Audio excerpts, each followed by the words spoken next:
당신이 평생을 지켜온 곳이 누군가의 손에 망가진다면 어떻게 하시겠습니까?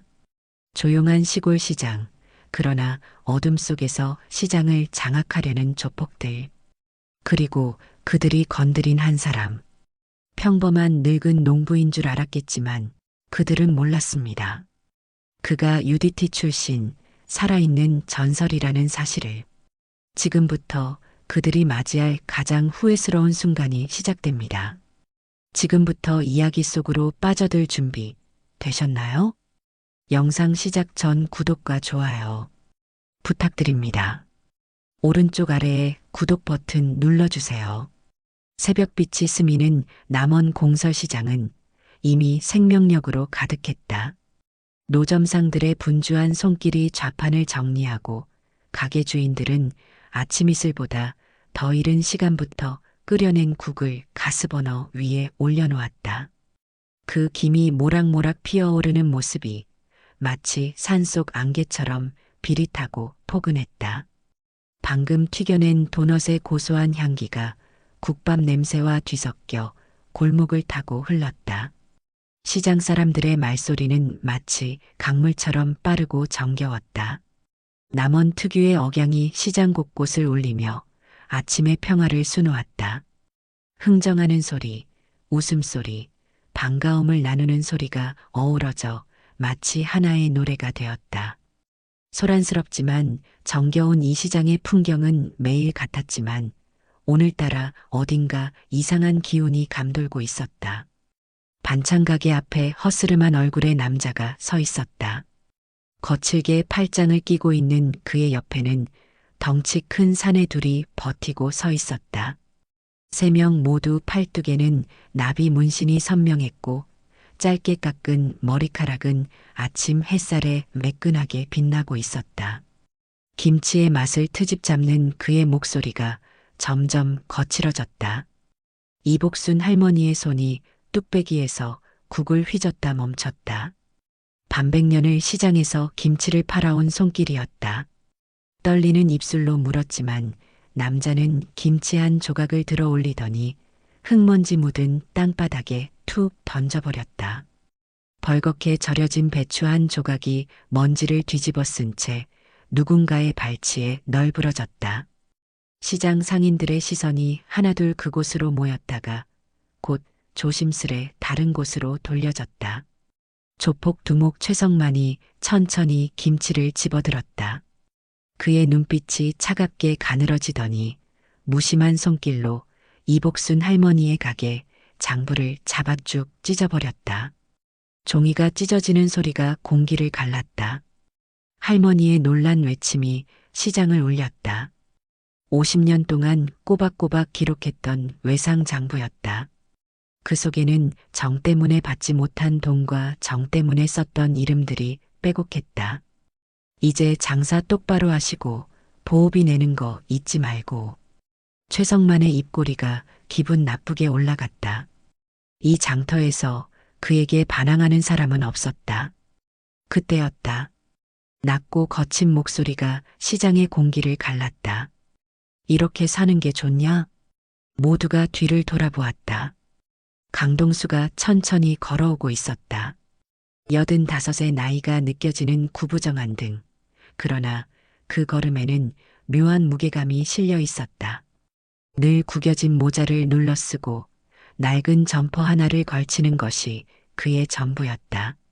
매일 새벽 진흙 묻은 장화로 논두길을 걸으며 상추를 따고 도라지를 캐는 평범한 노인이었다. 시장 사람들은 그저 강아재라 불렀다. 조폭 중 한 명이 비웃으며 소매를 걷어 올렸다. 강동수는 조용히 바닥에 떨어진 김치와 찢어진 장부를 내려다보았다. 그리고 다시 최성만을 바라보았다. 그의 눈빛이 변했다. 무언가가 달라졌다. 한순간 시장의 소음이 멈춘 것만 같았다. 사람이 이렇게 살아도 되는 거냐고. 최성만의 눈썹이 꿈틀거렸다. 어딘가 낯이 익었다. 이 늙은이를 어디서 본 것 같았다. 기분 나쁜 느낌이 등골을 타고 올라왔다. 강동수는 아무 말 없이 그저 조용히 서 있을 뿐이었다. 하지만 그의 기운이 시장을 무겁게 짓눌렀다. 최성만은 일부러 더 비웃으며 말을 내뱉었지만 그의 뒤에 서 있는 부하들은 알 수 없는 서늘한 기운에 저도 모르게 뒷걸음질 쳤다. 강동수는 마지막으로 한 번 더 말했다. 이렇게 살지 마라. 짧고 낮은 목소리였다.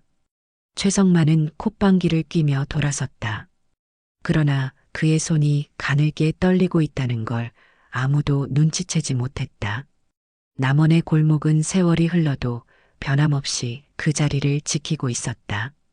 좁은 길목마다 장작을 패는 소리는 변함없이 공기를 울리고 멀리서 들려오는 대장간의 망치 소리는 불규칙한 심장 박동처럼 이 거리에 생명을 불어넣었다.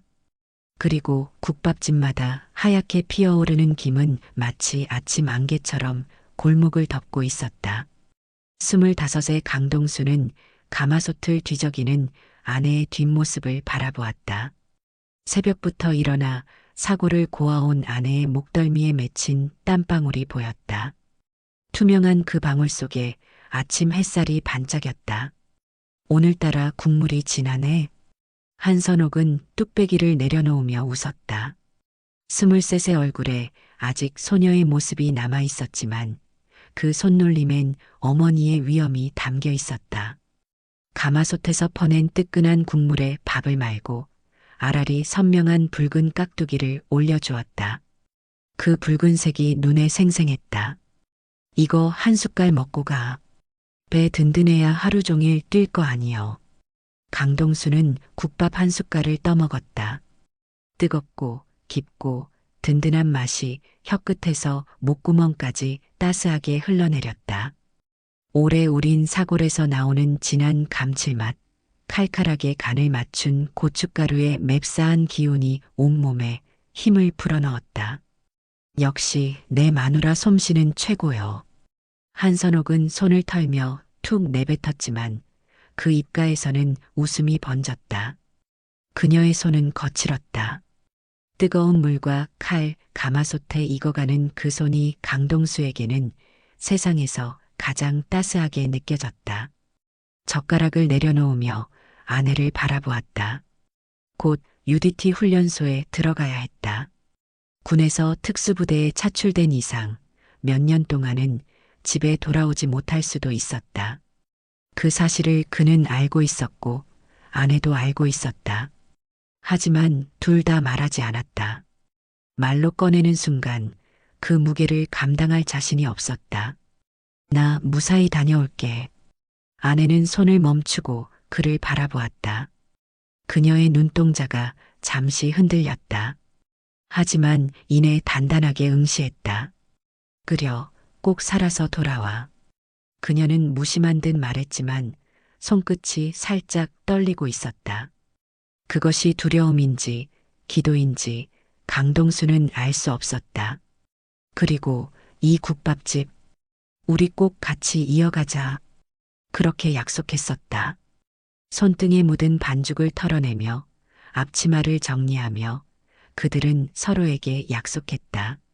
하지만 그 약속을 지키는 일은 생각보다 훨씬 더 어려웠다.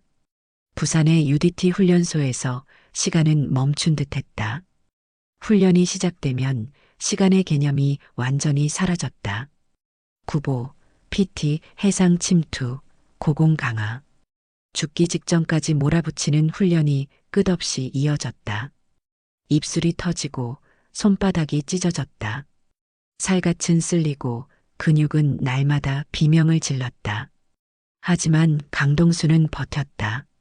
밤이 되면 훈련소 밖으로 보이는 바다를 바라보며 혼자 속삭였다.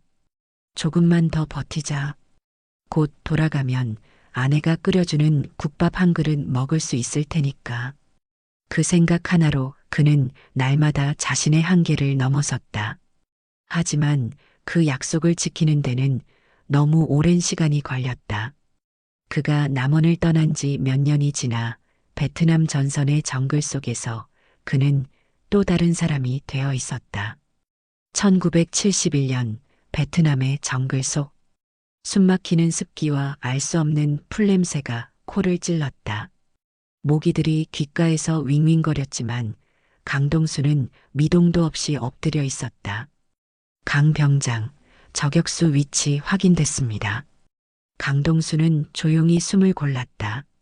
정글 한복판, 습한 공기 속에 바짝 엎드려 적의 움직임을 감지하며 손가락에 힘을 주었다.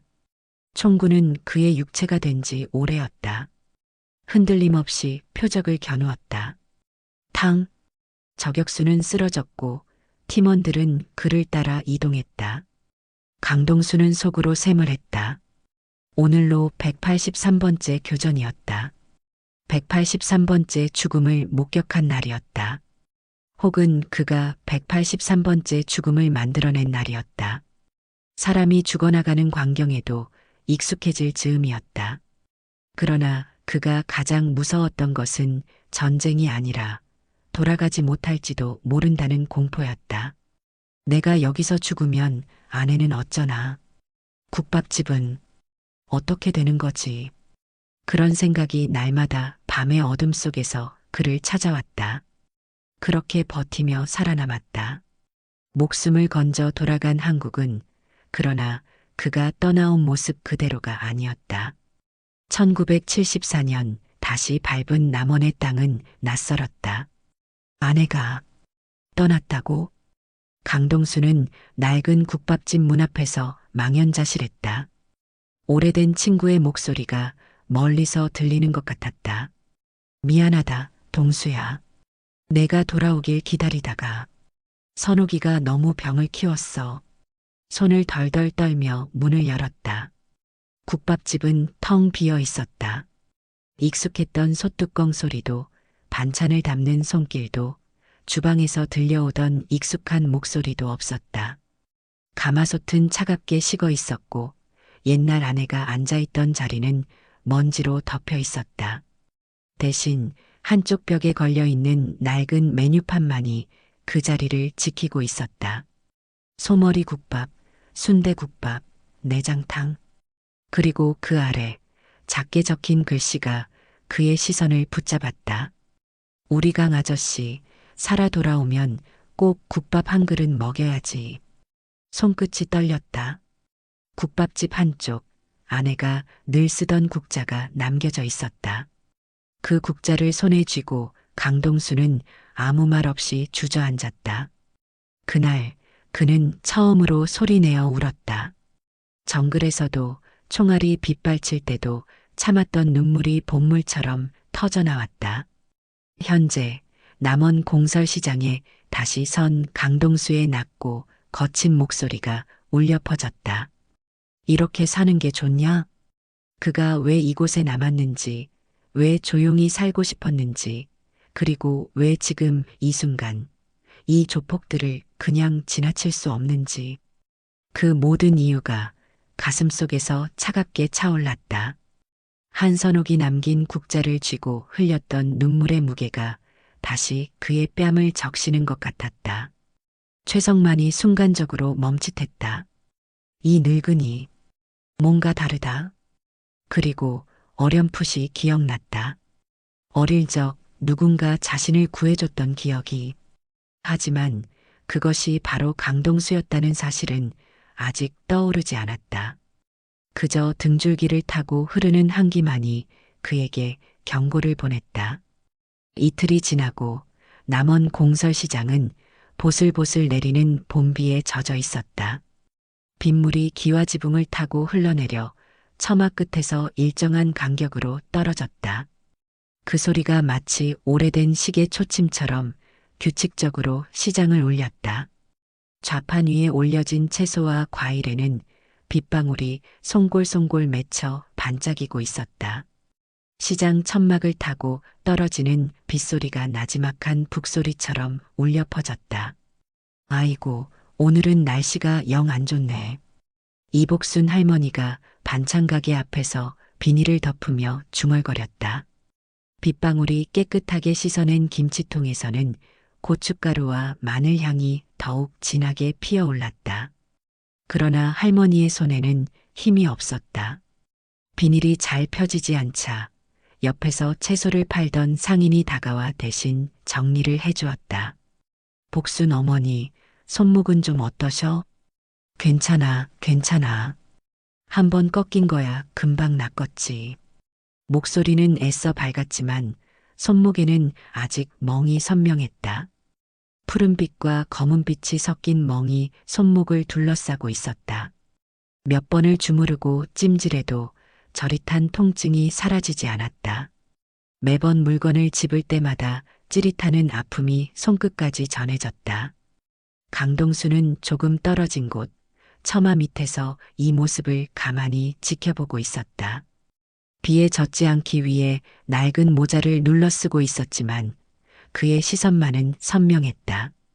이놈들이 또 올 가능성이 크겠구만. 수십 년의 군 생활과 전장에서의 경험이 만들어낸 직감이었다. 그리고 그 직감은 틀리지 않았다.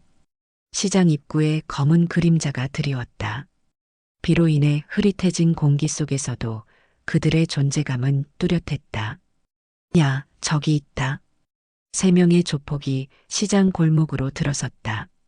비가 내리는데도 그들의 걸음은 느릿하고 거만했다.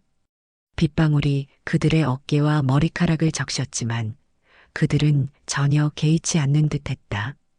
덩치가 크고 옷자락이 젖는 것도 신경 쓰지 않는 태도가 시장의 공기를 무겁게 만들었다. 그 중에서도 가장 앞에 선 남자 최성만의 표정은 싸늘했다.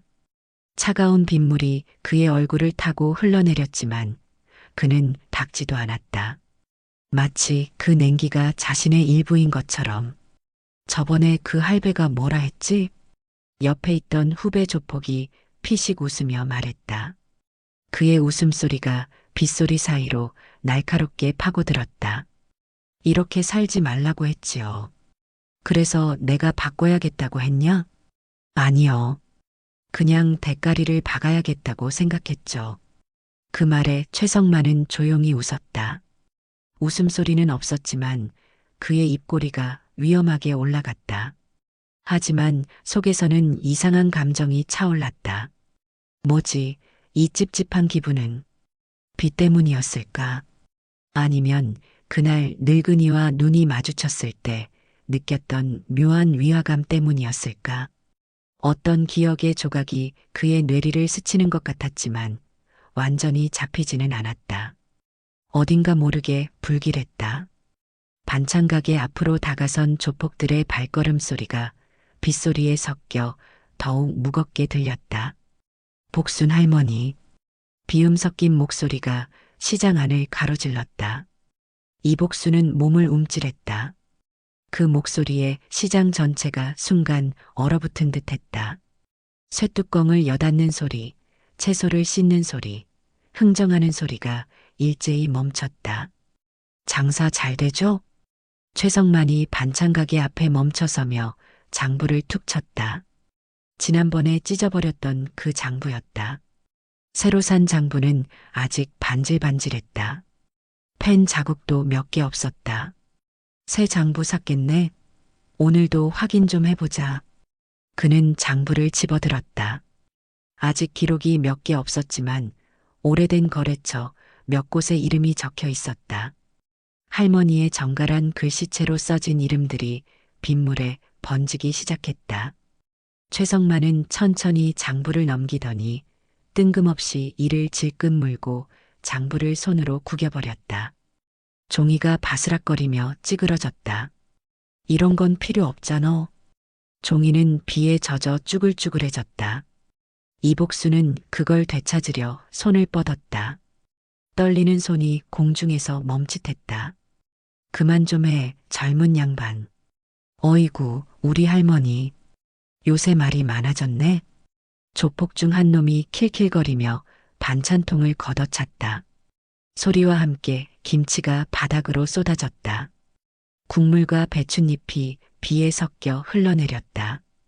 붉은 김치물이 시장 바닥을 타고 무릉덩이로 흘러들어가는 모습이 마치 피가 스며드는 것처럼 보였다. 이복수는 멍하니 바닥을 내려다봤다. 그녀의 얼굴에는 놀라움도 분노도 두려움도 없었다. 그저 깊은 체념만이 있었다. 어르신이 너무 그러시면 장사 접어야 할지도 모르겠는데? 그때였다. 마치 시간이 멈춘 것처럼 모든 소리가 사라졌다. 그만해라. 강동수가 천천히 걸어왔다. 그의 발걸음 소리가 빗소리와 함께 울렸다. 손에는 묵직한 나무 지팡이가 들려 있었다. 보통 밭일을 할 때 쓰는 지팡이였지만 지금은 그것이 무기처럼 보였다. 너희들 이틀 전에도 오지 않았냐? 그의 목소리는 낮았지만 모든 이가 들을 수 있었다. 마치 먼 산에서 울리는 천둥 소리처럼 깊고 무거운 울림이 있었다. 최성만은 고개를 돌려 강동수를 쳐다봤다. 그 순간 묘한 기시감이 몰려왔다. 비가 내리는 가운데 서 있는 이 노인의 모습이 어디선가 본 듯했다. 어디서 봤더라. 언제였더라. 이 늙은이의 목소리, 이 눈빛, 그리고 그때 어린 시절의 기억이 파도처럼 그를 덮쳤다. 그는 9살이었다. 가난했던 어린 시절, 집에 빚쟁이들이 들이닥쳤던 날이었다. 아버지는 숨도 못 쉬고 맞았다. 엄마는 소리쳤고 어린 성만은 구석에서 벌벌 떨었다. 집안의 물건들이 하나둘 깨지고 부서지는 소리, 아버지의 신음소리, 어머니의 애원하는 목소리가 귓가에 맴돌았다. 애새끼는 필요 없겠지? 어떤 남자가 성만의 멱살을 잡았다. 그 소나기가 목을 조여오는 느낌에 숨이 막혔다. 피비린내 나는 입김이 얼굴에 닿았다. 그냥 버리든가 하지? 눈앞이 깜깜했다. 아버지는 이미 정신을 잃었고 어머니는 울기만 했다. 죽을지도 모른다는 생각에 아이는 눈을 감았다. 그때 애나라 낮고 단단한 목소리가 들렸다. 어느새 방 안에는 한 남자가 서 있었다. 큰 키, 단단한 어깨, 낮고 위압적인 목소리. 그 남자는 조용히 주먹을 쥐었다. 그의 눈에서는 뭔가 다른 광경이 비쳤다. 마치 전쟁터를 본 사람의 눈빛이었다. 그리고 그 방에 있던 남자 셋을 단숨에 때려 눕혔다. 그의 움직임은 물 흐르듯 자연스러웠지만 결과는 폭풍과 같았다. 성난 호랑이의 포효와도 같은 기세로 그는 말했다. 애 손 대지 마. 빚쟁이들은 도망쳤고 성만은 벽에 웅크린 채 숨을 몰아쉬었다. 피로 얼룩진 아버지의 얼굴, 눈물에 젖은 어머니의 모습, 그리고 그들 사이에 섬 낯선 남자의 뒷모습이 그의 시야를 가득 채웠다. 그가 고개를 들었을 때 그 남자는 조용히 등을 돌리며 말했다. 조용하지만 또렷한 목소리였다. 이제는 너도 살아야지. 그 남자가 지금 눈앞에 서 있는 강동수였다. 세월의 흐름이 그의 머리카락을 하얗게 만들고 등을 굽히게 했지만 그 눈빛만은 변하지 않았다. 마치 전쟁터를 수십 번 지나온 사람의 눈빛, 삶과 죽음의 경계를 수없이 오간 사람의 눈빛. 현재 남원 공설시장의 비는 더 거세게 내리기 시작했다. 처마에서 떨어지는 빗줄기가 마치 창살처럼 그들 사이를 가로막았다. 최성만은 말문이 막혔다. 이 할배, 나한테 은인인데. 하지만 이미 엎질러진 물이었다. 그는 너무 멀리 와버렸다. 돌이킬 수 없는 강을 건너버린 것 같았다. 그의 목구멍에서 말이 나오지 않았다. 강동수는 빗줄기 사이로 조용히 말했다. 그의 목소리는 빗소리에 묻히지 않고 또렷하게 들려왔다. 다시 한번 묻겠다. 이렇게 사는 게 좋냐? 최성만은 입술을 질끈 깨물었다. 그의 눈에서 복잡한 감정이 교차했다. 분노와 회한, 그리고 무언가 슬픔과 비슷한 감정이. 그리고 주먹을 꽉 쥐었다. 손톱이 살을 파고들어 붉은 자국이 생겼다. 몰라요. 늦었어. 그는 마지막으로 몸을 날렸다. 물에 젖은 시장 바닥에서 그의 발이 미끄러지는 소리가 들렸다. 그러나 강동수의 움직임이 먼저였다. 세월의 무게에도 불구하고 그의 몸은 기억하고 있었다. 전쟁터에서 살아남기 위해 몸에 새긴 모든 움직임을, 모든 반사신경을. 하늘에는 달이 희미하게 걸려 있었다. 구름에 가려 온전한 모습을 드러내지 않았지만 그 빛은 마을을 은은하게 비추고 있었다. 마을 어귀에서는 개 짖는 소리가 가끔 들려왔고 산에서 내려오는 바람이 대숲을 스치며 휘파람을 불었다. 대나무 잎이 서로 부딪혀내는 소리가 마치 오래된 풍경 소리처럼 밤의 정막을 채웠다. 강동수는 집 앞마당에서 호미를 손질하고 있었다.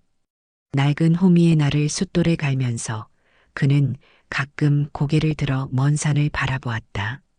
밭에서 흙 묻은 감자를 주워와 마당 한쪽에 쌓아두었다. 그 감자들에서는 아직 흙냄새가 났다. 오래전부터 해오던 일이었다. 지극히 평범한 하루의 끝자락, 그의 일상이었다. 그러나 그는 알고 있었다. 이놈들이 가만히 있지는 않겠지. 전장에서 익힌 예민한 직감이 그에게 말해주고 있었다. 몸 안의 세포 하나하나가 경고를 보내는 것 같았다. 그리고 예상대로였다. 저 멀리 시장에서 집으로 올라오는 길목에서 어둠 속에서 인기척이 들려왔다. 발걸음 소리는 분명했다. 여러 명이었다. 그들은 숨을 죽이려 하지도 않았다. 오히려 자신들의 존재를 알리려는 듯 거칠게 걸어왔다. 밤을 가르는 발소리가 점점 가까워졌다. 달빛 아래 그들의 모습이 선명해졌다. 짧게 깎은 머리, 검은 점퍼를 입은 이들. 최성만, 그리고 덩치 큰 조폭 넷이 마당 앞에 서 있었다. 그들의 숨소리가 밤 공기를 흔들었다. 늙은이 혼자 있지? 최성만이 낮은 목소리로 말했다. 그의 얼굴엔 씁쓸한 표정이 떠올랐다. 홀로 서 있는 노인의 모습이 마당을 가득 채우고 있었다. 그 장면이 왠지 모르게 익숙했다. 오래전 자신을 구해주었던 그날의 기억과 겹쳐졌다. 하지만 이대로 물러설 수는 없었다. 그는 이미 길을 택했고 되돌릴 수 없었다. 장난이 너무 심했어, 할배. 강동수는 천천히 호미를 내려놓았다. 그 소리가 마당에 울렸다. 집신을 털며 일어나 조용히 그들을 바라보았다. 그의 눈빛은 달빛에 반사되어 이상하게 빛났다. 마치 전장의 불빛을 담고 있는 것처럼. 돌아가라. 짧고 낮은 경고였다. 그 목소리에는 흔들림이 없었다. 70 넘은 노인의 목소리라고는 믿기 어려울 만큼 단단했다. 베트남 전장에서 적들에게 경고하던 그 목소리 그대로였다. 하지만 최성만은 피식 웃었다. 어두운 밤 공기 속에서 담배 연기가 희미하게 퍼졌다. 그가 담배를 깊게 빨아들이자 담배 끝의 불빛이 그의 얼굴을 순간적으로 비추었다. 긴장으로 일그러진 표정이 드러났다. 돌아가긴 뭘 돌아가. 오늘은 진짜 끝장을 봐야겠는데? 움직임은 단 한순간이었다. 덩치 큰 조폭 하나가 먼저 뛰어들었다. 주먹이 허공을 가르며 휘둘러졌다. 그 소리가 밤 공기를 찢었다. 누가 보아도 노인은 그 자리에서 쓰러질 것만 같았다. 그러나 그보다 먼저 강동수의 손이 움직였다. 마치 물 흐르듯 자연스럽게, 그러나 번개처럼 빠르게. 팔목을 틀어 잡으며 반대쪽으로 꺾었다. 수십 년간 특수부대에서 단련된 움직임이었다. 그 손길에는 망설임이 없었다. 비명소리가 터졌다. 그악! 첫 번째 놈이 무릎을 꿇었다. 그의 얼굴이 고통으로 일그러졌다. 그 모습을 본 다른 이들의 눈에 당혹감이 스쳤다. 늙은 노인이라 생각했는데 전혀 다른 존재가 눈앞에 있었다. 뒤이어 두 번째 조폭이 발을 뻗어차려 했지만 강동수는 옆으로 몸을 비틀며 그 다리를 낚아챘다. 평생 살아남기 위해 단련된 몸이 자연스럽게 반응했다. 그리고 한순간 중심을 무너뜨렸다. 쿵! 두 번째 조폭이 허리부터 땅에 내리꽂혔다. 흙먼지가 올라왔다. 바닥에 떨어진 감자 몇 개가 굴러갔다. 남은 자들이 당황한 듯 주춤했다. 어둠 속에서도 강동수의 표정은 미동도 없었다. 그저 당연하다는 듯이 서 있었다. 그의 호흡은 고요했고 깊었다. 마치 오래된 우물처럼. 이제 남은 건 2명. 그리고 최성만. 남은 조폭 둘이 서로 눈치를 보다가 동시에 강동수를 향해 덤벼들었다. 그들의 발소리가 마당을 울렸다. 달빛 아래 그들의 그림자가 길게 늘어졌다. 그러나 그 순간 쾅! 강동수의 팔뚝이 첫 번째 놈의 얼굴을 그대로 가격했다. 소리와 함께 그 사내가 뒤로 날아갔다. 다른 놈은 배를 걷어차이며 비틀거렸다. 동작은 간결했고 낭비가 없었다. 단 한 번의 움직임으로 2명을 제압했다. 결국 4명 모두 바닥에 쓰러졌다. 신음소리만 희미하게 울렸다. 마당 바닥에 널브러진 그들의 모습이 달빛 아래 선명했다. 이제 남은 건 최성만 혼자였다. 그는 주먹을 꽉 쥐었지만 이미 알고 있었다. 이 싸움에서 자신이 이길 수 없다는 것을. 그의 눈앞의 노인은 단순한 노인이 아니었다. 그는 전쟁을 겪었고 살아남았다. 그 몸은 여전히 전투의 기억을 간직하고 있었다. 바람이 불었다. 귀뚜라미 소리가 밤 공기 속에 퍼졌다. 대나무 숲이 흔들리며 내는 소리가 마치 누군가의 한숨 같았다. 그리고 최성만은 천천히 무릎을 꿇었다. 그의 무릎이 땅에 닿는 소리가 마당에 울렸다. 이렇게밖에 못 살아서 죄송합니다. 목소리가 떨렸다. 머리를 숙였다. 그의 어깨가 무거운 짐을 진 것처럼 처져 있었다.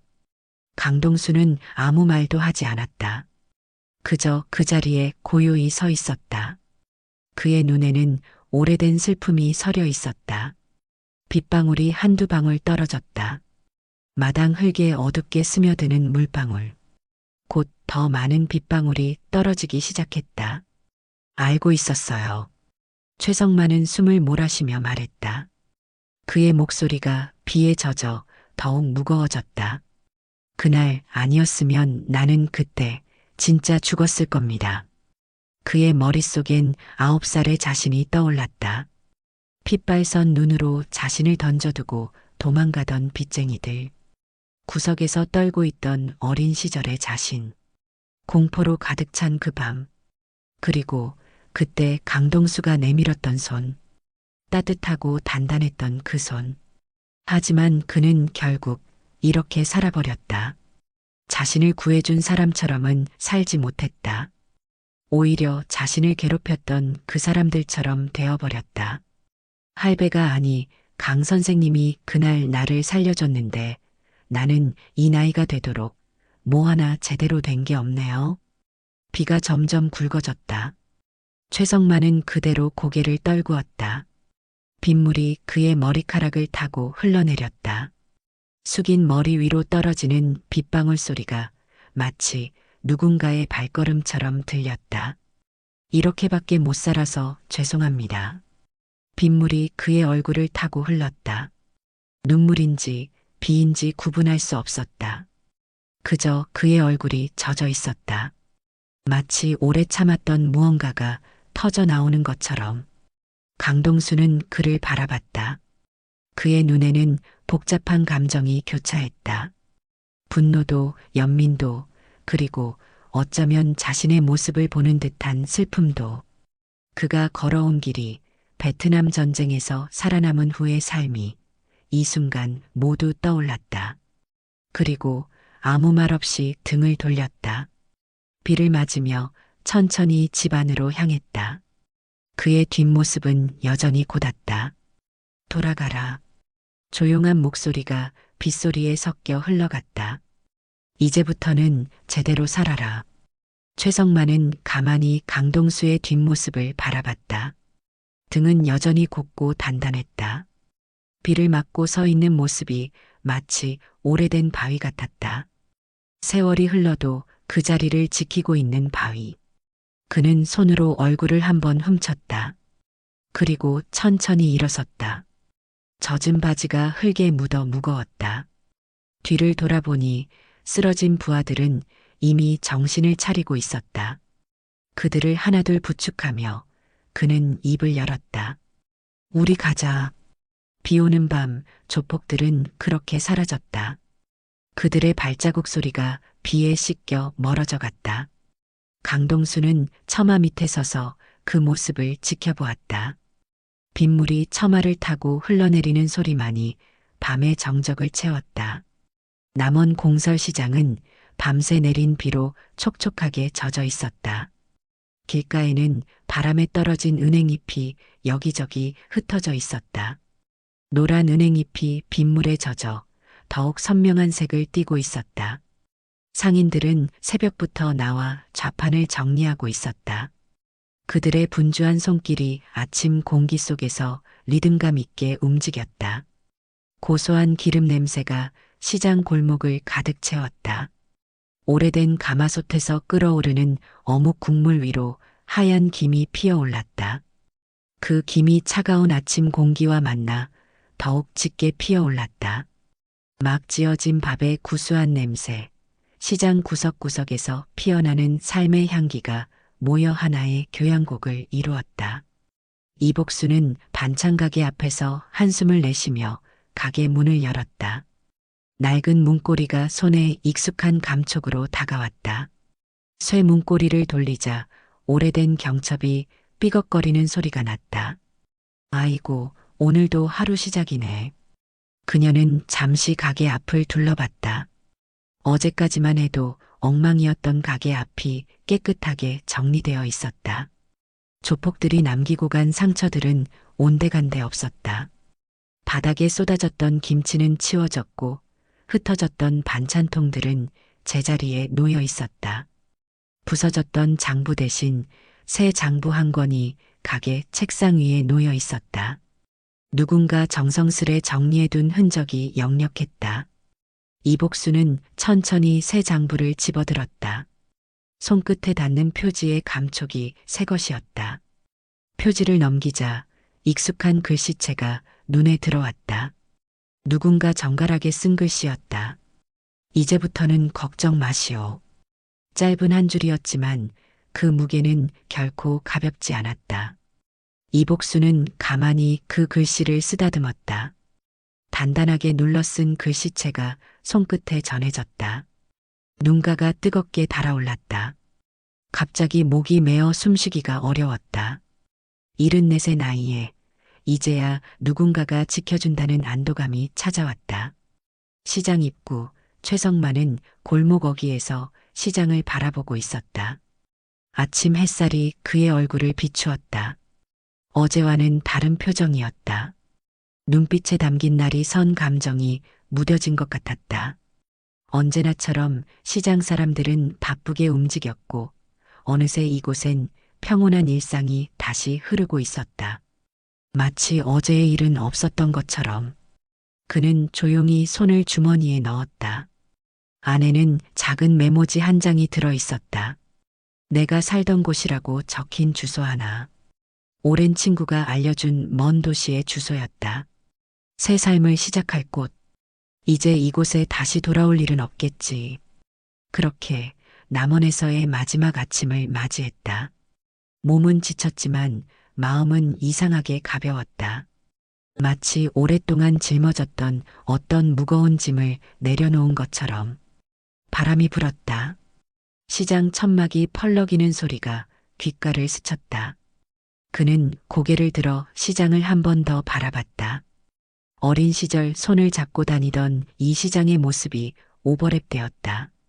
어머니의 손을 잡고 걷던 그때 그는 왜 이렇게 되었을까? 그리고 천천히 걸음을 옮겼다. 발자국 소리가 골목에 울렸다가 사라졌다. 강아재, 국밥 드시고 가요. 한쪽에서 국밥집 주인이 손짓했다. 주름진 얼굴로 환하게 웃으며 부르는 목소리였다. 강동수는 천천히 걸음을 옮겼다. 그의 발걸음은 여전히 묵직했다. 어제의 싸움이 무색하게 그는 평범한 노인의 모습으로 국밥집 문을 열었다. 자리에 앉자 따뜻한 뚝배기가 눈앞에 놓였다. 진한 소머리 국물 위에 파가 송송 떠 있었다.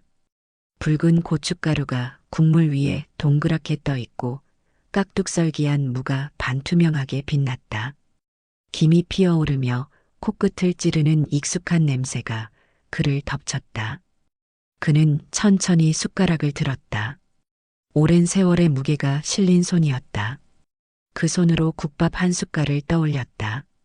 뜨거운 국물이 입안에 퍼지며 깊고 진한 맛이 혀끝을 적셨다. 60년 전 국밥집에서 아내가 건네던 그 맛과 똑같았다. 이거 한 숟갈 먹고 가. 배 든든해야 하루 종일 뛸 거 아니여.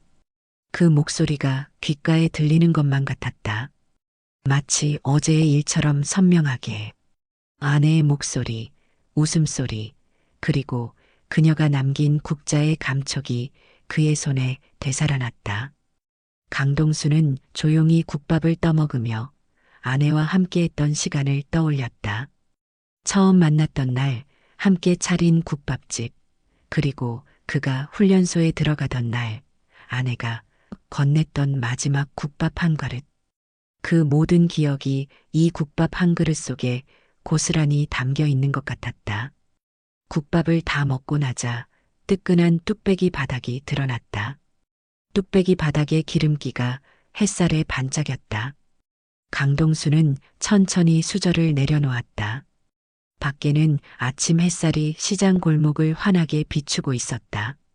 사람들의 발걸음 소리, 흥정하는 소리, 웃음소리가 어우러져 시장 특유의 생명력을 만들어내고 있었다.